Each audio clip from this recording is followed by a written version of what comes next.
ये आदमी बहुत तेज मिजाज था और उसने एक नेक औरत से शादी की थी। फिर एक बार इसने गुस्से में आकर अपनी बीवी से कहा, तुम्हें तलाक है, घर छोड़ दो। इसने जवाब दिया, मैं घर नहीं छोड़ूंगी। इसने इससे कहा, मैंने तुम्हें कहा है कि घर छोड़ दो, मैंने तुम्हें तलाक दे दी है। इसने कहा, अल्लाह ताला ने हमें हुक्म दिया है कि इद्दत पूरी होने तक घर ना छोड़ी, और इस बारे में कुरान की आयत बिल्कुल वाज़ेह है। जब उसने इसको आयत का हवाला दिया तो उसने इसे छोड़ दिया और कहा, मुझसे बात ना करो और मैं तुम्हें देखना नहीं चाहता। यकीनन वो खुशबू लगाकर और खुद को बहुत खूबसूरत अंदाज में पेश करती रही।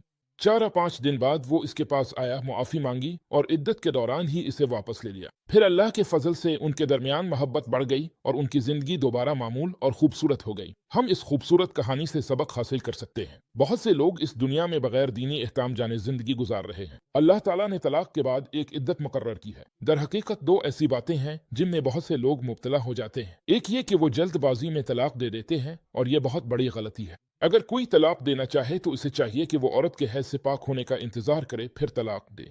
और अल्लाह ताला ने यह हुक्म क्यों मुकर्रर फरमाया? ताकि लोग सोच समझ कर फैसला करें, क्योंकि ये मामला आसान नहीं है। एक लफ्ज से कैसे एक जिंदगी और एक घराना खत्म हो सकता है। और दूसरी बात यह है कि तलाक देने के बाद भी इद्दत पूरी होने तक औरत को घर से ना निकाले। ये वाकई एक अजीम कानून है, इसलिए इंसान को चाहिए कि इन एहकाम को सीखे। ये इसकी ज़िंदगी में बहुत अहम है। जो भी इस अजीम कुरान की हिदायत पर अमल करेगा, इसकी ज़िंदगी में कभी कोई परेशानी नहीं आएगी और वो अल्लाह ताला के रास्ते में खुशी पाएगा।